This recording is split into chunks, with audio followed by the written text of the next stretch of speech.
Tidke company कामगार union वर्धापन दिनानिमित्त कामगार व कामगार कुटुंबियांच्या आरोग्य सेवेसाठी तिडके कंपनी कामगारांकडून सिटू ऑफिसला रुग्णवाहिका देण्यात आली। सिटू भवन येथे सिटूचे राष्ट्रीय उपाध्यक्ष व राज्याध्यक्ष कॉम्रेड डॉक्टर DL कराड यांच्या अध्यक्षतेखाली रुग्णवाहिका सोहळा संपन्न झाला। या सोहळ्याप्रसंगी खासदार श्री राजाभाऊ वाजे यांनी कामगार व कामगार कुटुंबियांच्या आरोग्य सेवेसाठी सिटू भवनला रुग्णवाहिका देणाऱ्या तिडके कामगारांचं अभिनंदन करून CITचं महत्त्व विशद केलं। या सोहळ्याप्रसंगी मार्क्सवादी कम्युनिस्ट पक्षाचे माजी नगरसेवक कॉम्रेड तानाजी जायभाये, सेटूच्या राज्य उपाध्यक्ष comrade Vasudhatai Karad, comrade Dinesh Satbhai, comrade Sachin Malegaonkar, सेटूचे जिल्हाध्यक्ष कॉम्रेड सीताराम ठोंबरे, जिल्हा सरचिटणीस comrade Devidas Adole, secretary comrade Santosh Kakade, comrade Tukaram Sondje, comrade Santosh Kulkarni, comrade Rahul Gaikwad, comrade Gautam Kongale, comrade Arvind Shahapure, comrade Mohan Jadhav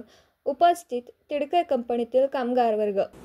दिवसभरातील घडामोडींचा आढावा घेण्यासाठी पाहत रहा N24 मराठी न्यूज चॅनल।